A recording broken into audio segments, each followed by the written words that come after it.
Another video in my series of why Jewish apologetics are so bad. This is a video by Rabbi Kelemen. It's a long video, so I'm going to jump to what I consider to be the important parts. I'll let you know when I'm jumping. Here, I'm jumping to minute 11. We must be empiricists. We must link ourselves to the physical realities, to the evidence. We cannot suck theories out of our thumb. This could be true. That's irrelevant to me. What is in fact true? What do we know for sure is true? Okay, I mean, that sounds good, although in general you're never going to know the exact truth of events that happened 3,000 years ago. You can just try to find the most probable account, but continue. I do like the passion for truth. Let's see how long you can keep it up. One thing we know for sure is true. There's a book. Okay, today there is a book. When it became a book is an open question, but go on. And that book tells a story from the second through the fifth chapter, the second through the fifth book of the 5 books of Moses, tells a story about 3 million people hearing God speak. That means at some point, some charismatic cult leader or group of leaders must have told somebody or written down that this event happened, this mass revelation. I'm not sure why it would have to be a charismatic cult leader rather than, say, a king's scribe or a despised prophet, but okay, yes, if you have something written, then at some point some person wrote it. They didn't have AI back then, so I'm with you so far. When the charismatic cult leader first introduced to the world this event of Sinai, 3 million people hearing God say, "I'm the Lord your God, you should no other gods before me." Well, why do you assume it happened that way? Why not assume that many of the elements were already in place? Let's say God calling Moses up on a mountain, like Exodus 20:21, to get some instruction, like Exodus 29, the people seeing the lightning and thunder and being afraid to hear God's voice, like Exodus 20:15-16. But then someone figures that the people must have heard something more interesting, not just the sound and light show, since they were right there, and since this was supposed to make them trust in Moses, they must have heard God's voice as well. That's basically the innovation the author of Deuteronomy makes. So there was no charismatic cult leader. I'm not sure why you need to invent that. There was just a gap in the mythology that someone felt the need to fill in, and did. If you're at all familiar with rabbinical midrash, that's basically what it's always doing, finding a gap and sticking a story element to fill it. These new midrashic myths can never enter the biblical canon at this point. They came too late for inclusion in a written work. But some of them are actually better known among Jews than the actual biblical narrative. For example, everyone who went to a Jewish day school knows that Moses' speech impairment was due to putting a hot coal in his mouth as an infant. The story fills a gap in Moses' biography and provides a missing explanation for Moses' speech defect. It's a midrash, but it's well accepted, and it's easy to imagine that if we were to make a new canonical Bible today, that midrash might find its way into the Moses narratives. A lot of Jews today probably think that it's actually in there already, and they have easy access to the written work. Imagine an era when no one except professional scribes could read or write. Anyway, the adjusted myth about Sinai being a public communication was accepted because it was reasonable and well-liked at the time. Or maybe it even wasn't accepted at the time because no one except certain elites could read and write anyway, so maybe it never percolated down to the masses until long after it was sacred scripture already and was not open for debate. We don't know. As I said, we can only look for what's plausible. The charismatic leader selling the entirety of the tradition in one fell swoop doesn't seem as plausible. Although it's possible. If you look at the story of the lost scroll in 2 Kings, you can see that the author there is not bothered by the idea of King Josiah basically decreeing a new religion for the residents of Judah. No one objects, as far as we're told, except maybe the idolatrous priests he massacred, and not surprisingly, we don't have their accounts. So I think we can hold off on the charismatic leader part, And if we just go with what we know as being true, as Rabbi Kelemen proposes, then we're still just at, we have a book, so someone wrote it. Let's continue. Where did the charismatic cult leader place this event in history? In other words, come with me back 1,000, 2,000, 5,000, 50,000 years ago, whenever you want to say Judaism started. Let's go back to the moment where the charismatic cult leader, in this case played by Kelemen, will persuade the wild-eyed charismatic cult followers, yes, that's you, right, that the whole thing is true. How did it happen? So there's only three possibilities, my thesis says. There's the past theory, the present theory, and the future theory. Maybe this is interesting for some people, but Rabbi Kelemen is going to rule out the present and future theory, and since I think the past theory is the winner anyway, I'll jump forward in his video to that part. I also kind of hate the way he introduces named theories and theorems as though these are standard scholarly terms when they are just something he made up himself. That's not really cool. Either he should attribute them appropriately, or he should say, I just made this up because I find it handy. Either way would be honest, but not the way he's doing it here. It gives a veneer of scholarship to his lecture that is not really warranted. Anyway, past theory, as Rabbi Kelemen puts it, is just that the tradition, when it is introduced, is already discussing alleged events that are long in the past. I mean, I think this is the way a lot of mythology works, although not all, so let's just go with that rather than debating the other approaches, and we'll just concede to Rabbi Kelemen that they don't really work very well. So let's skip to minute 29. At every major university in the world today, they're teaching that the Torah is written by man, not by God. And what they teach is past theory. And past theory is really very powerful. A charismatic cult leader made up a whole history. Well, not necessarily a whole history, and maybe not even more than just putting two and two together, like I said before. Remember, we are not asking in general how an untrue myth could get started. Obviously, untrue myths get started all the time. World mythology is full of untrue myths. So we don't need to explain how myths about God or Moses or a mountain got started any more than we need to explain how myths about Hercules or Maui or Tiamat got started. That's certainly an interesting topic. Why and how do humans make myths? But that's not the topic Rabbi Kelemen is discussing. We can simply accept that the ancient Israelites had myths, just like all ancient peoples had myths. The problem that Rabbi Kelemen sees as uniquely requiring explanation is how a myth of mass revelation could get started. And like I said, if you have a bunch of these other unobjectionable myths already in place, all the innovator might need to do is add a few words into existing tradition that has already been fully accepted. And everybody saw it. Bang. Mass revelation. Now, why would the innovator, let's not call them a cult leader since that's quite a loaded term, why would they do this? Well, myths change and shift all the time. The Bible alone has several incompatible versions of the Revelation myth, so it might have just been a natural shift that happens when people relate narratives to each other, which is how these stories were first shared. Not in writing, but just word of mouth. Perhaps some teacher of children thought that this was the correct version of the teaching and imparted it to thousands of children.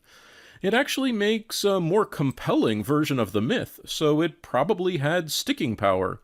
Like every Jewish apologist in all the other videos I've reviewed assures us, mass revelation is an extremely likable narrative, the best you could possibly come up with. Or the revelation tradition may have started from someone taking a sensible interpolation, like I said before. Of course all the people heard God's voice. They were standing at the foot of the mountain. How could they not hear God's voice? And an element like this might be incredibly important to a diaspora community such as in the Babylonian exile, where the entire edifice of the religion has been lost. The priests, gone. The Holy Land, gone. The temple, gone. The sacrifices, gone. This would be the perfect moment to make that connection. Before there was the temple, before there were priests, before there was the land, we stood together at Sinai and God spoke directly to us. So we don't need those things. We only need God. God wants us to seek Him from wherever we are, and we will find Him if we search with our heart and our soul. When we are in distress because all these things have befallen us, in the end, we must simply return to and listen to our God. That last part, by the way, is Deuteronomy 4:29-30, which was probably composed during the exile. Or the Revelation tradition might have been an effort to reconcile different narratives of the Sinai event. For example, Exodus 19:9 has God saying to Moses, "I will come to you in a thick cloud in order that the people may hear when I speak with you and so trust you ever after."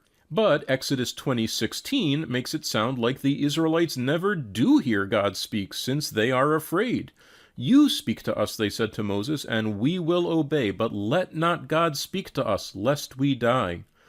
Between these two traditions, there is no mass revelation. There is a promise of revelation, but no fulfillment of revelation. So a reconciler, rather than a cult leader, may have said, "That can't be right," and produced a kind of synthesis like we see in Deuteronomy, where the Israelites hear just some of God's words, just enough to fulfill the promise and to trust Moses to be responsible to handle the rest of it. Point is that Rabbi Kelemen is trying to get us to imagine some Rasputin who is trying to convince people of some set of ideas that is entirely opposed to everything they know. That is almost certainly an erroneous picture. So again, like Rabbi Kelemen said, let's stick to what we know. Someone made the myth. Other than that, it's pretty much speculation. He made up a story that there was once a charismatic leader by the name of Moses, and once upon a time the Jews arrived at Mount Sinai. And there they all accepted the Torah and the whole thing was up and running. But then it was lost, and for generations no one knew about it. Until this charismatic cult leader, who actually made up the cult in the first place, quote unquote, relaunched the religion. Well, kind of sounds like King Josiah or Nehemiah rather than a cult leader, but let's see where he's going with this. It's a very powerful theory, and there's one small problem with it, and that's this. I ran an experiment several years ago. I went to a great sage in Jerusalem. He passed away now, but his name was Rabbi Shlomo Volba, and I asked him, "The Torah that you're teaching all these thousands of people, where did you get it?" He said, "I got it from my teacher." What was his name? Rabbi Yerucham Levovitz of Mir. I checked. I found 4 independent literary sources confirming a teacher-student relationship. I got birth dates and death dates. I went back to him. "Your teacher's teacher, who was that? Where did Rabbi Yerucham Levovitz get this whole story?" And he said he got it from his teacher, Reb Simcha Zissel Ziv of Kelm. I checked. 4 independent sources, birth dates, death dates. Where did Reb Simcha Zissel Ziv get it? He got it from Rav Yisrael Salanter of Israel of Salant. Birth dates, death dates, 4 independent literary sources. And Israel Salanter from Rav Zundel of Salant. And Rav Zundel of Salant from Rav Chaim of Volozhin. Rav Chaim Volozhin from the Vilna Gaon. And the Vilna Gaon, and I played this game going backwards. It took me 2.5 years to run the experiment. After 2.5 years, I had assembled 4 independent literary sources for every post-biblical name in the chain. Intriguing, although I'm not sure where he's drawing the biblical line. Is he saying that he has 4 independent sources going all the way back to the Second Temple? That's interesting, although I don't see how it bears much on this discussion, since it's agreed, so far as I know, that the Sinai narrative would have been canonical by that point. To get interesting, we have to go back 400 to 800 years more. How will he do this, I wonder? You can find it on the web. It's very famous now. I established a train of tradition that goes from me back to Moses at Mount Sinai. This is exactly where my bullshit detector starts going off like crazy. Okay, if I understood you correctly, you just said you had 4 independent sources testifying that each person in your list was told about the revelation at Sinai from the previous person on the list. I mean, that's certainly believable in the post-biblical period since there's been a canonical written source all that time, the Masoretic text of the Bible. So as long as everyone's been reading more or less the same Bible, yeah, everyone's been getting the same story. It's an entirely garbled and incomprehensible story, but it's the same words in more or less the same order. But now you say you trace this intellectual transmission, teacher to student, with 4 independent sources, all the way back to a mythical person and a mythical event. I say bullshit. Prove me wrong. Let's look at your list. I found this version online. I hope it's the correct one. You've got Amos and then Isaiah. So, prove to me, using 4 sources, or even 1 source, that Amos told Isaiah the story of the revelation at Sinai. They don't mention Sinai in their writings or mention each other, so I'm going to politely call this complete conjecture. How much of the rest of this list is conjecture too? You said before that we must be empiricists. We can only discuss what's true. We must be empiricists. We must link ourselves to the physical realities, to the evidence. We cannot suck theories out of our thumb. This could be true. That's irrelevant to me. What is in fact true? What do we know for sure is true? So what exactly is empirical or true about this list? If you abandoned empiricism and truth at some point, I think you should have informed us when you did that. It's 60-some generations. Now, I'm not telling you anything on that sheet is true. I'm telling you something far more powerful. Well, I wish you would start with true. I mean, what's Pinchas doing hanging out here for 300 years? Is that the result of your empirical method? I have all those books on my shelves.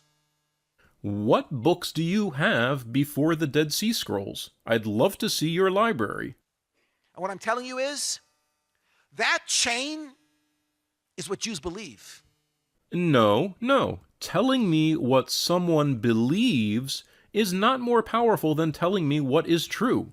The title of your talk is, How Do You Know the Torah is True? It's not how do you know the Torah is believed.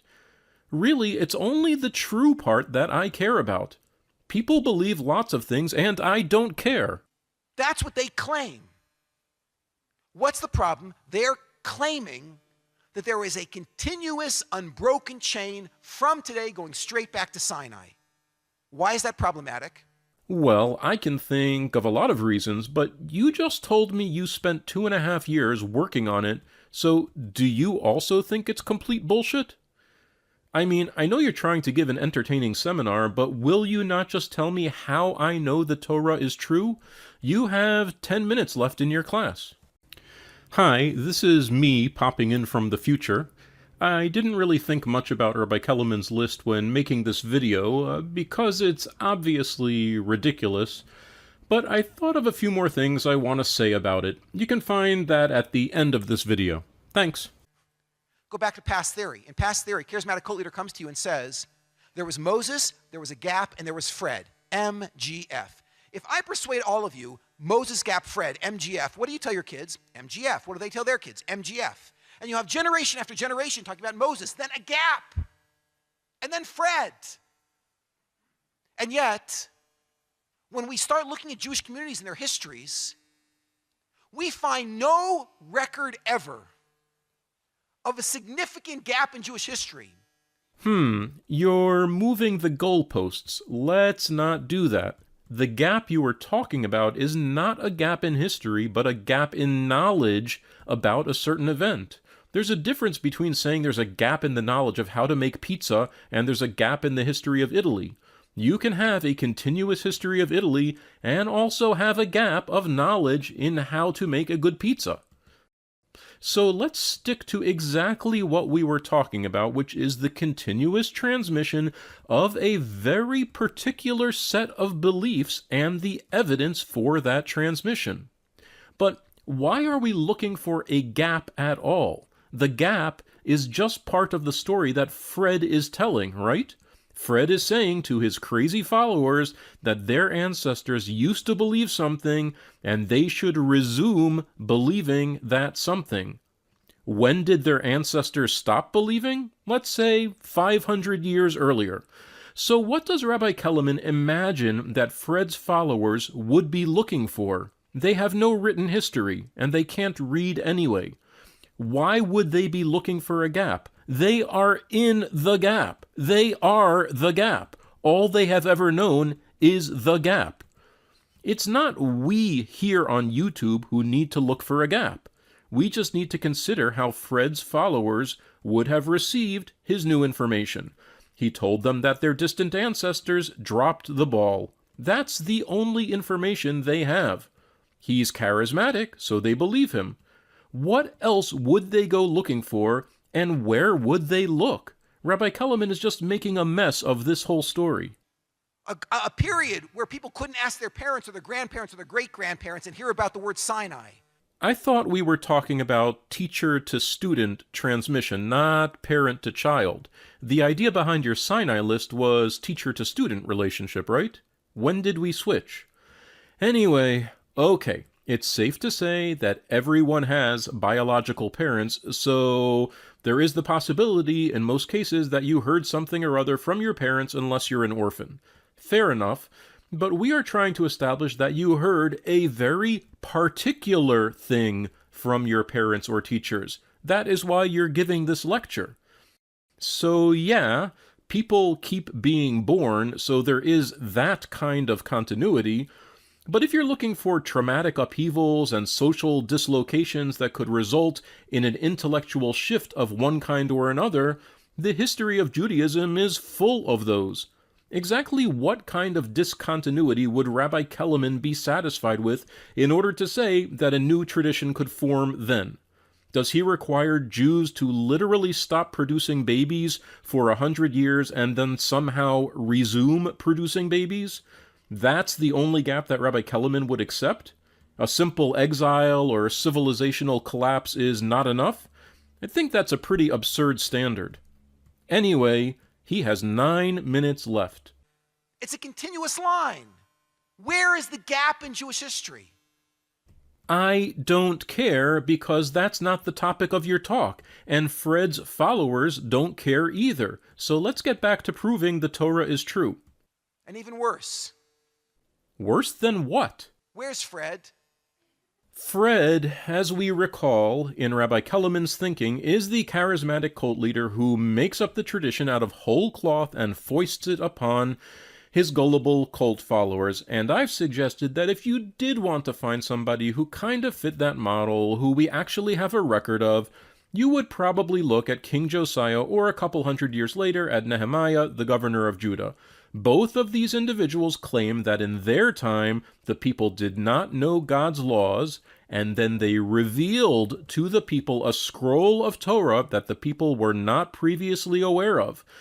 That is all entirely clear in the text of the Bible. You can go and read it right now. And the fact that we have these stories suggests that a similar kind of event could have happened on other occasions. The formula is, this is the teaching of Moses that your ancestors forgot. And bingo.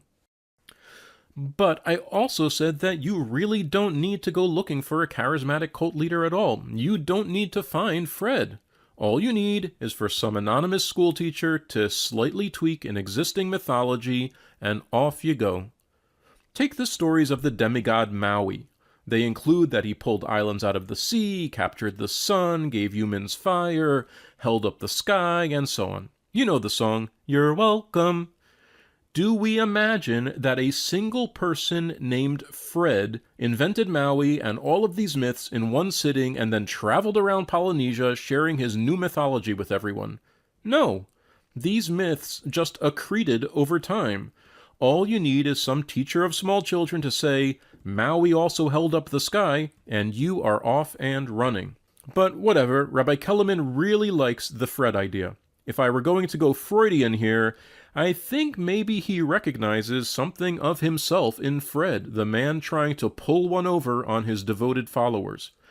Anyway, let's see where he goes. I kind of feel like he's on thin ice at this point. He seems to be relying on the idea of a Fred, and the idea that we need to be able to find a broken genealogical or civilizational record to explain how Fred's followers could accept his story. Very dubious.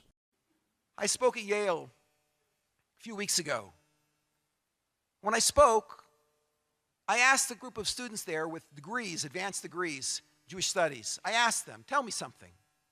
I always hate when speakers start relating these encounters with previous audiences. They almost always sound fictionalized to me, and just a delay tactic. Why not just make your point? How do I know the Torah is true? What was the name of the man who went up on the mountain, got the Torah, and brought it down? So a few of them called out, that's easy, Moses. I said, okay, you might earn a PhD. Right now you're up to a BA. Let me ask you a tougher question. When the Jews were abandoned by Moses, Moses died, and the Jews had to go into the land of Israel, who took them in? And a bunch of people confidently said, that was Joshua. I said, I see you know Jewish history. Let me ask you a tougher question.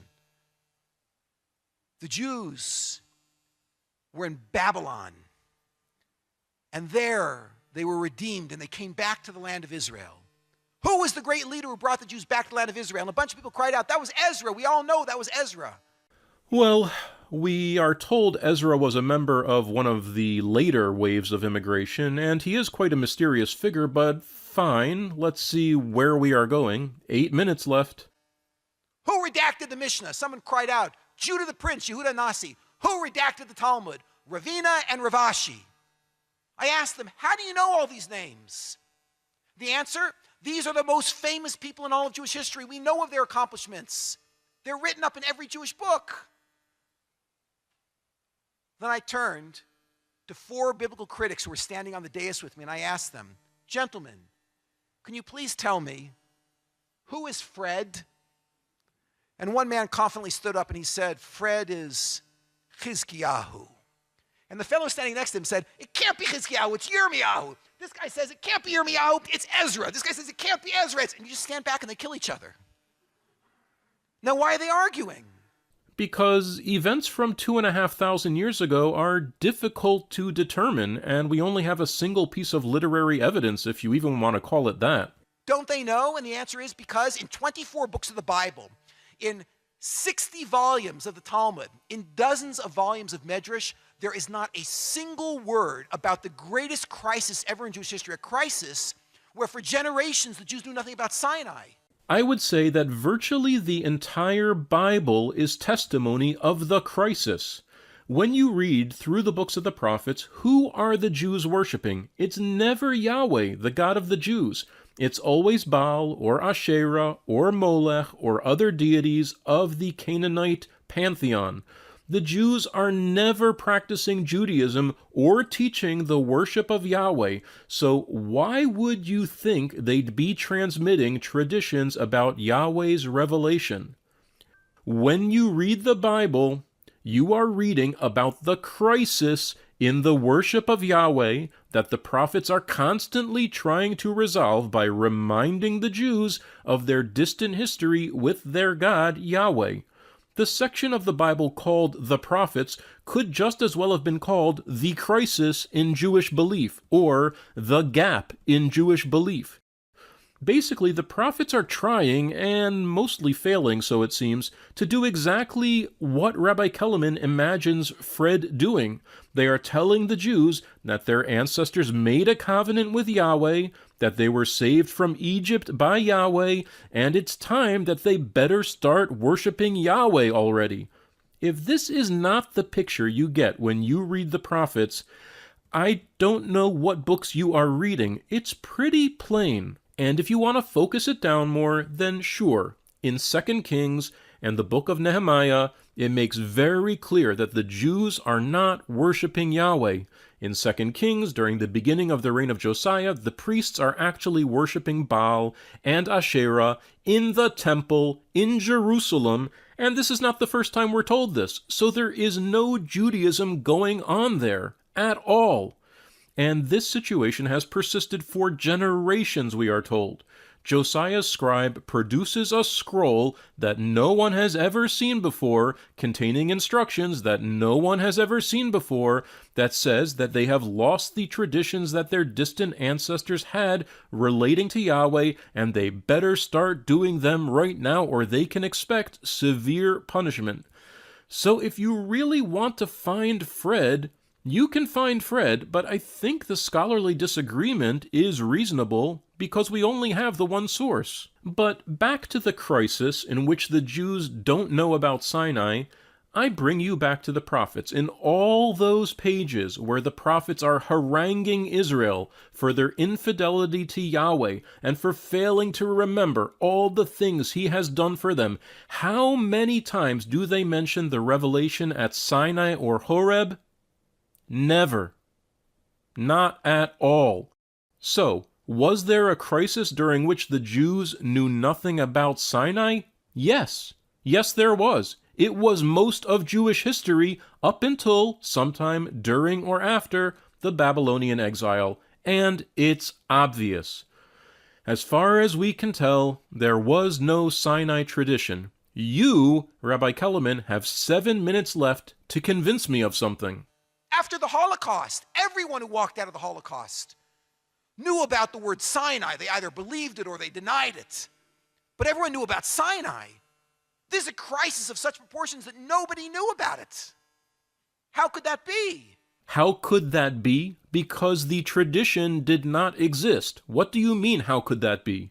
And how could that crisis not be recorded in Jewish history? And how could the leader who restarted Judaism be unknown? Well, like I said, the crisis is as plain as day. You just have your eyes closed, unfortunately. As far as the resolution to the crisis, that is less clear, but Josiah and Nehemiah remain candidates, and they are known. Certainly the evidence that the tradition of Sinai started in those generations around the Babylonian exile is much stronger than that the tradition was known prior to exile, for which there is little or nothing. Even if you view the account in Exodus as being earlier, which is not the scholarly view, it really doesn't say that the people ever heard God speak. They just got a sound and light show. Small problem with past theory is where's the gap and where's Fred? And the reason it's not a problem is that you don't need a genealogical gap. And if you are looking for an intellectual gap, which you also don't need, the Bible testifies to that intellectual gap beyond amply. The books of the prophets are the works that tell us about the gap. And from the standpoint of Fred's followers, you don't need that gap at all. They just need to believe Fred that they are currently in the gap. And you don't need a Fred, but if you are looking for one, Josiah and Nehemiah remain candidates, and I'm sure there are others as well. We can't say for certain because it's 2,500 years ago. But it's a lot more plausible than a revelation of God at Sinai. You have 6 minutes left to convince me that the past theory is not viable. End of part 3. Past, present, and future could not have launched Judaism. That means Judaism must be true. God must have spoken to Jews at Mount Sinai. Nope. You did not convince me that past theory cannot be correct. Every myth has some origin in a human mind. Primitive minds in every culture are full of myths. You needed to show that a myth of revelation at Sinai could not also have been created by a human mind, just like every other myth we know of. You did not do that. Based on the fact that Jews for most of their biblical history were not worshippers of Yahweh and are constantly being told to follow a teaching and a God that their ancestors forgot, and that we scarcely see a mention of revelation at Sinai until after the Babylonian exile, I conclude that the past theory is indeed correct. Fred or no Fred, at some point around the Babylonian exile, the idea of a national revelation at Sinai was introduced, probably just by extending some existing mythology a little bit, and any doubters were reassured that this was all known to their distant ancestors, but forgotten. You have not done anything to convince me otherwise, and in fact your presentation of the chain of tradition from Sinai and constant goalpost shifting has led me to doubt whether in fact you are going about this in an intellectually honest way to begin with. Go to the last part, part 4. Well, you failed at part 3, but you said part 4 is independent, so let's go. Very quickly. Every single person in this room believes natural things happen more than once. That's the backbone of scientific theory, and there's a good reason for believing that. Because there's only 4 natural forces in the world. There's gravity, electromagnetism, the nuclear strong force, and the nuclear weak force. Oh boy, where is this going now? Those 4 forces never change their strengths.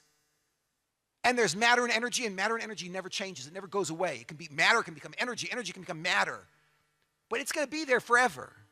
I don't know, do I need to check my particle physics textbook to understand this part? I hope this argument is not based on these premises because I'm not sure I believe what he's saying. I don't think he's a particle physicist, and I'm not either. That means I can run a scientific experiment, and under the same conditions, I will always get the same result. So if I let go of this pen under these circumstances, it should fall down. Oh, thank God. Okay, now, no matter how many times I repeat that experiment, I'm going to get the same result, unless I put a vacuum above me, in which case, under different circumstances, it might go up with a vacuum. But besides that, it's always going to fall down. Natural things happen more than once. I don't grant that. What do you consider a natural thing? That seems to be an important thing to establish, but is anything really riding on this? I don't feel like debating it unless it's important, and I don't see how it could be right now. If it is normal and natural to be able to launch a mythology about mass revelation. Oh, so natural includes human activities also. Well, in that case, natural things definitely don't need to happen more than once.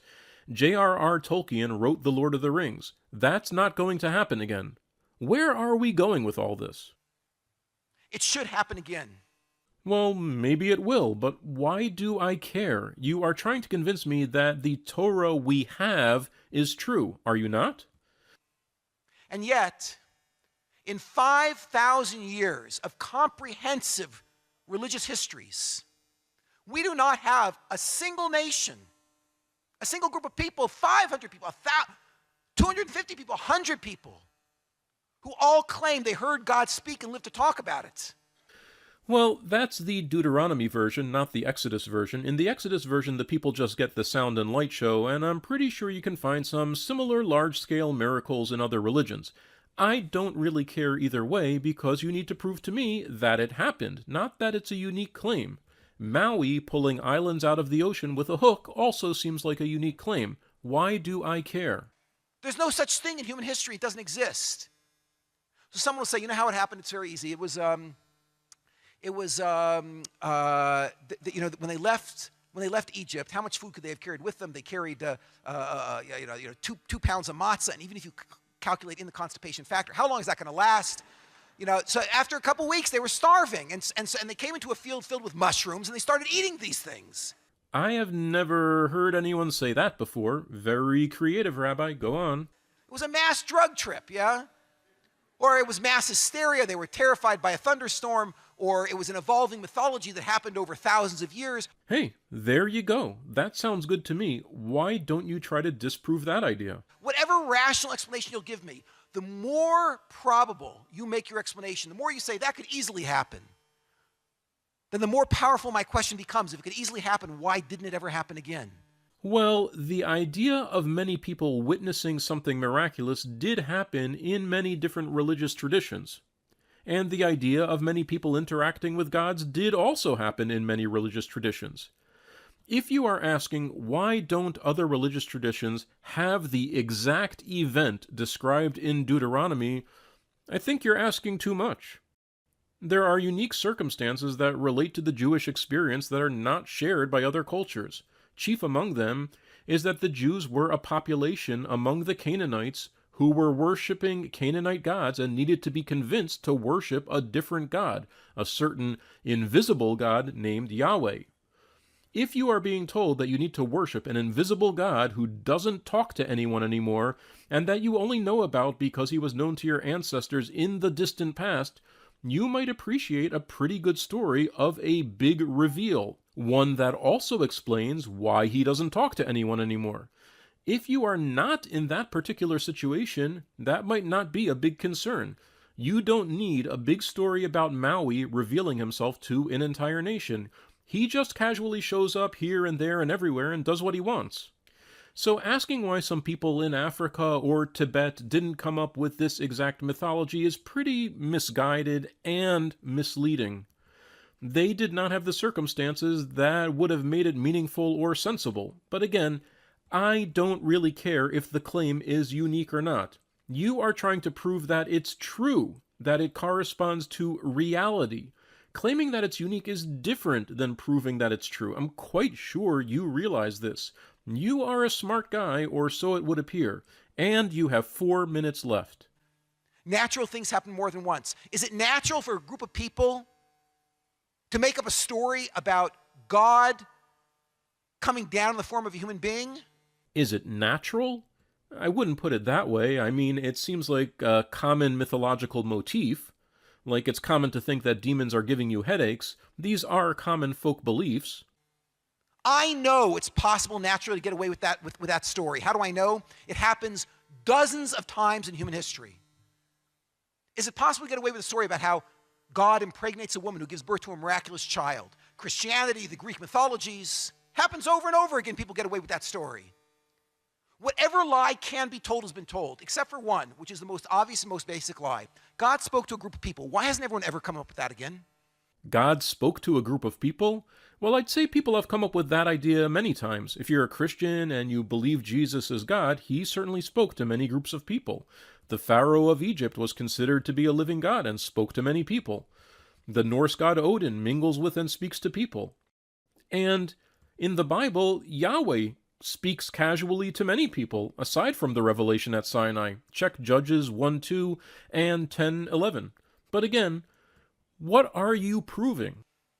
No one ever thought of it? It's too complicated? God spoke to 5 people? Never thought of that one. No, they did, just not exactly the version you're imagining. There are many examples in folklore of gods talking to people. What's going on? Why is that? And if you'll tell me, well, it could happen, but it's extremely unlikely, extremely unlikely. Yes, most of what you hear in religious mythology is extremely unlikely to rational people. It's so unlikely it doesn't happen more than once every 5 or 6 or 7,000 years. And the horizon of history drops a black cloth at a certain point, and I can't see that far back in history because the cave paintings fade and the papyri rot. And therefore, even though there was a story about mass revelation 6, 7, 8, 10,000 years ago, but I have no way of seeing it because I can't see that far back in history. If you'll tell me that. I don't care about all that. I don't care if it's an utterly unique story or not. Prove to me that it actually happened. Do it now. You have 3 minutes left. I'll say to you, yeah, you really believe that? Let me ask you something. I get up in front of you and I take a pair of dice and I tell you I'm the luckiest guy you ever met. I'm going to throw double sixes on the first throw. And I throw a pair of double sixes. So what are the odds I just got lucky?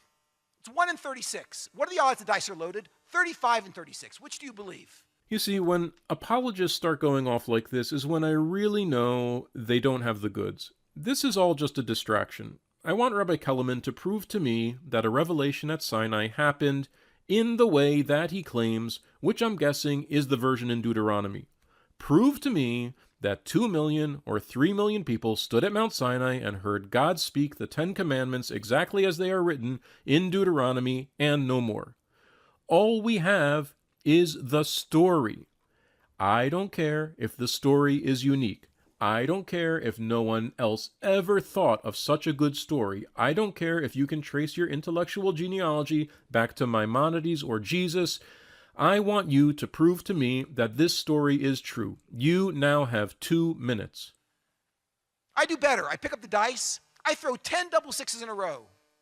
The odds of me throwing 10 double sixes in a row are something like 1 in 36 to the 10. That's pretty slim. It's about 1 in 10 to the 15. So now, let's say it's extremely unlikely that someone would get away with a story about mass revelation, and it's extremely unlikely someone would throw 10 double sixes in a row. The first thing is not extremely unlikely, and the second thing is a distraction. Let's say that the odds are the same. Who would say that? Or if you don't like that, Adjust this number 10 double sixes. Make it 5 double sixes, make it 15 double sixes. I don't really care about the number. I don't care either. You are supposed to provide evidence that the account of Revelation in Deuteronomy is true, which is what you set out to do and why I'm watching this video to the bitter end. Take some number of rolls of dice, of double sixes, that's so unlikely it wouldn't happen more than once every 6,000 years. Whatever number you want, I don't care. If you don't care, then why are we talking about dice? Now, I show you a video of a man throwing, let's say 10 double sixes in a row. And I tell you, there's a point 0, 0, 0, 0, 0, 0, 0, 0, 0, 0, 0, 0, 0, 0, 1% chance that he just got lucky. And there's a 99.999999999999999% chance those dice are loaded. What do you believe? I believe you have 1 minute left and you're going to totally blow it. If you're calm and rational, it's very obvious. Now just switch to the other side of the chart. I show you a picture of a group of people traveling down through history who believed in mass revelation. Which you said it's so unlikely no one would ever get away with that except for once every 5,000 or 6,000 years, just like the dice. You know what the chances are this happened naturally? Yeah, I'm with that lady. She realizes that Rabbi Kelemen has given up on trying to prove anything here. She's saying, man, I schlepped myself out here to hear Rabbi Kelemen assure me that my beliefs are well grounded, and now that I've heard him, I'm even more skeptical than before. I'm with you, girl. 0.00000000000000001% chance. And there's a 99.9999999999999% chance this was not a natural event. You see, after all those numbers, I don't even know what event you're talking about anymore. There was no event. You are trying to convince me there was some event. What are all these 99999s supposed to do for me? You have 40 seconds. Put aside all emotional biases and tell me what you think is rational. Well, sure. Although I think you should put aside your emotional biases as well, which you clearly have not. What I think is rational is that the Israelite people had a set of myths that involve the God Yahweh speaking to various people at various times, such as patriarchs and prophets. I think there was a tradition that the Israelites came from Egypt and wandered in the wilderness. Probably many variations on this tradition. Probably some tradition about Moses and Aaron and variations on that. Probably some tradition of law-giving in the wilderness and variations on that, involving Moses as the lawgiver. That's kind of the sense of the traditions you get from reading the prophets. Probably some tradition about a holy mountain as well. At some point, various myths merge together, and Moses the lawgiver gets the law on the holy mountain, and at some point after that, someone introduces the idea that everyone saw it. That's what seems reasonable to me based on where and when Sinai is mentioned in the Bible. And I would say that the last step occurred during or after the Babylonian exile because that's when we see it come out in full force in Deuteronomy. That's what I think is rational based on the evidence we have.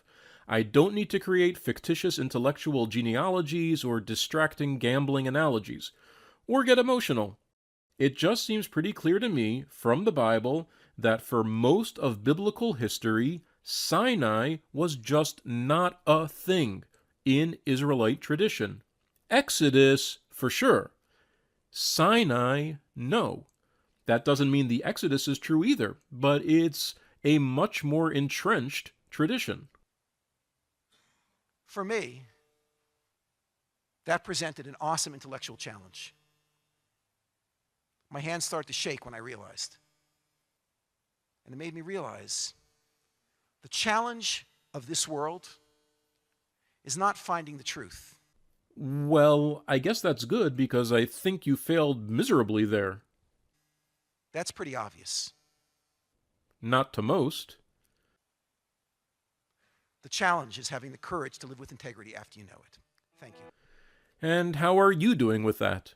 I'd have to say I myself am not doing that great because as an Orthodox Jew, when I realized that arguments like Rabbi Kelemen just gave are absolute rubbish, and that this is the best that any Jewish apologist has come up with, it does become a challenge to live with integrity. So, let's review. Rabbi Kelemen sets out to prove that the Torah is true. He sets it up so that what he's really trying to prove is not the entire thing, but just the account of revelation in Deuteronomy. He never explicitly notes this narrowing of the focus, but fine, they all do that. Let's prove the entire Torah is true by looking at 3 verses. Whatever. So, how do you prove the revelation at Sinai actually happened as described in Deuteronomy? Rabbi Kelemen's first approach is that the claim of revelation cannot have been added into the tradition at a later date because there is no gap in Jewish intellectual history that would allow that to happen, and no identifiable charismatic cult leader to make it happen. But in fact, all of biblical history is a giant Jewish intellectual gap. And you don't need a charismatic cult leader. And if you did, there are at least 2 candidates that are explicitly mentioned in the Bible, and who knows how many others that aren't. So that's a big fail. His second approach is that the revelation at Sinai is just such a super-duper unique story that it must be true. And first of all, it's not so super-duper unique. A lot of ancient religions have gods interacting with people, and even if it was, that does not in any way demonstrate its truth. That just makes it a super-duper unique story. You can complain until you are blue in the face that if it was just a story, then everyone should be telling that story. It's just so super-duper good. But that still doesn't establish whether it's true or not. So, Rabbi Kelemen really said nothing that would shake my judgment that the Sinai story was added into the tradition at a date much later than the events it describes, which is probably true for most of the mythology in the Bible. But he did confirm my suspicion that Jewish apologetics is a fundamentally dishonest enterprise practiced by people who are smart and know better, but are willing to take a paycheck to tell gullible people what they want to hear. Fred would be proud. So yeah, bad apologetic. But let me finish on a different note. I think the Torah is a fascinating document. Inspiring, horrifying, and in many ways really unique and remarkable. But I wish we, as Orthodox Jews, could approach it in a rational way. Yes, this is our intellectual inheritance and our tradition, but it was not written by God. It was written by people, and that doesn't mean it's bad. It means we can expect to find bad and good. It has ideas about what it means to live a good life and a godly life, and I think those things are important. But I don't think we should be making up stories to try to convince people that God wrote the book if the evidence says otherwise. Intelligent people like Rabbi Kelemen who use dishonest means to press their case, well, I just think they should reconsider what they're doing. Okay, just a few more thoughts about Rabbi Kelemen's Sinai list. First, like I said, the post-biblical part is mostly just stupid, and I'm sorry he spent 2.5 years making it. There was a canonical Bible that entire time, so saying that, for example, Rashbam learned about Sinai from Rashi is dumb. They both learned about it from the canonical source. It's not an oral tradition at this point. It's like asking, who did you hear the U.S. Constitution from? Well, I heard it from Joe in 2023, and he heard it from Sandy in 1996, and she heard it from Brian in 1974. It's absurd. It's a canonical document. You all heard about it from the same place. The canonical document. That's the purpose of having a canonical document, so that you don't rely on, this is what I heard from this person, and this is what I heard from that person, and get into disputes over what the real version was, such as you find all over the Talmud or other oral traditions. So the post-biblical tree is just stupid.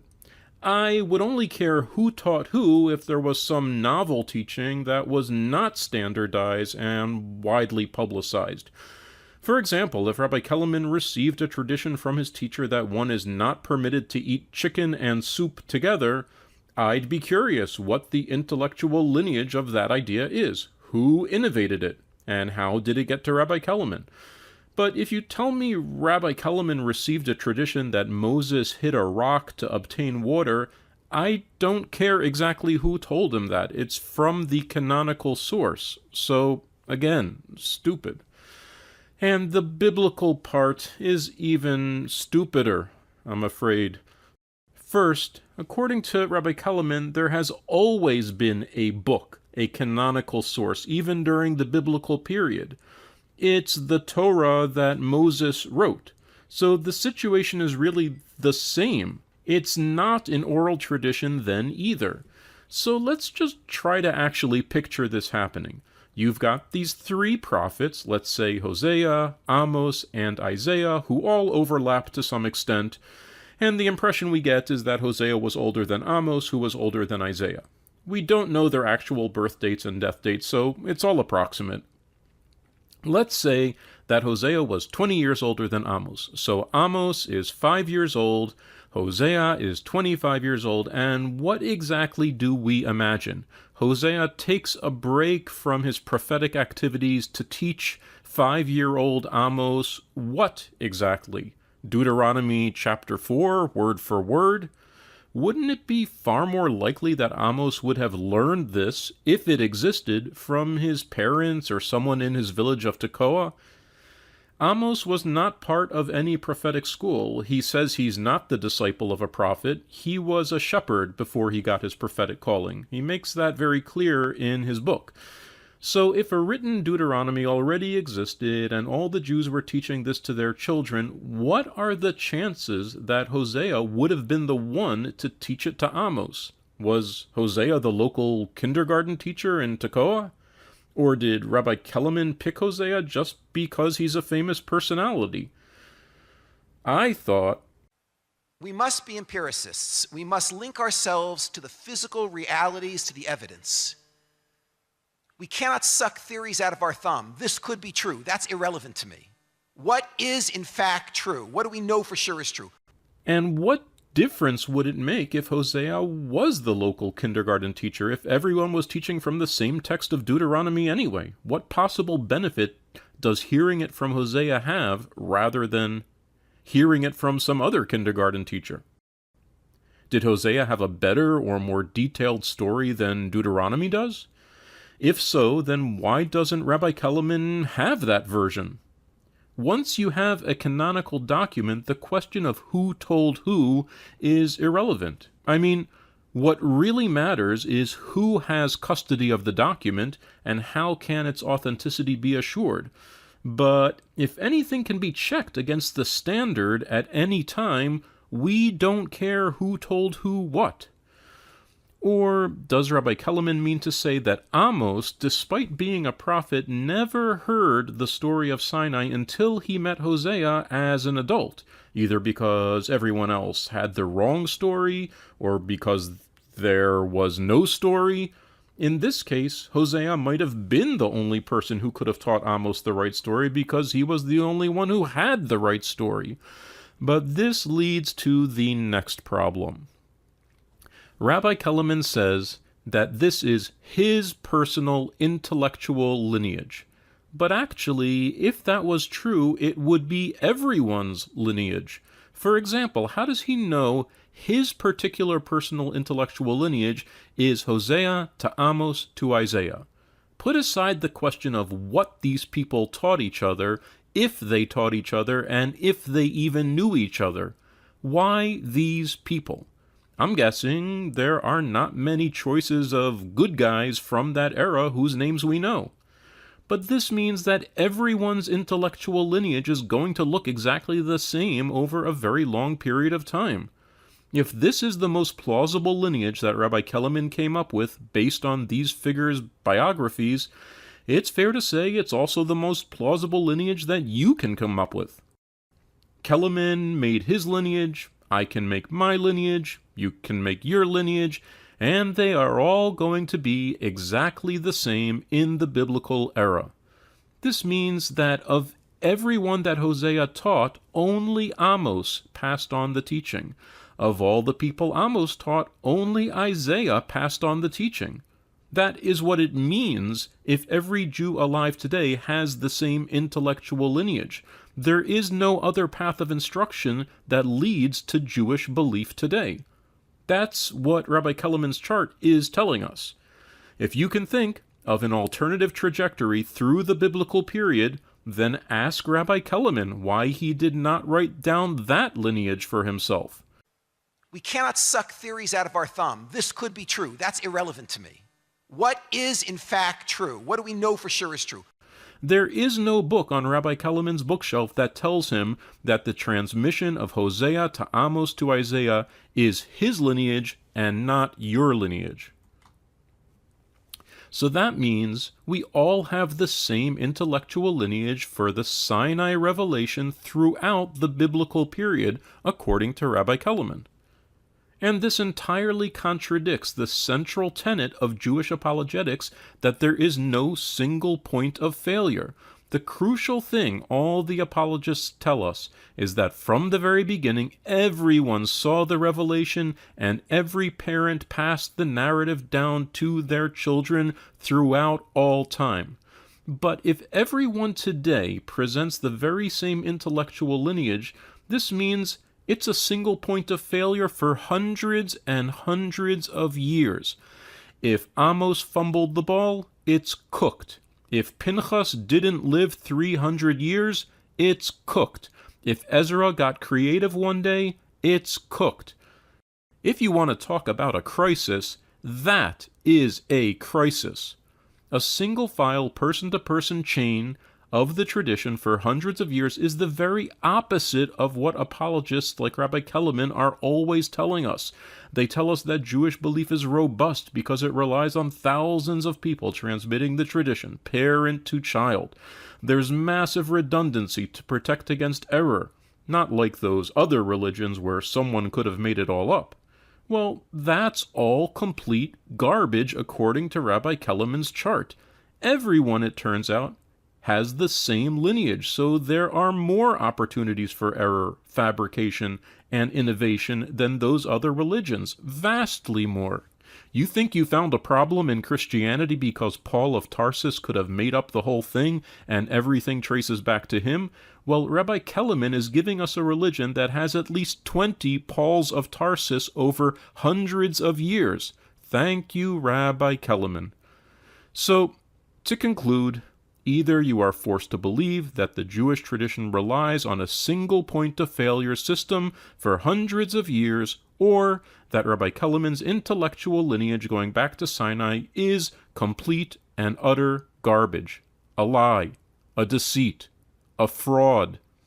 I leave the choice to you.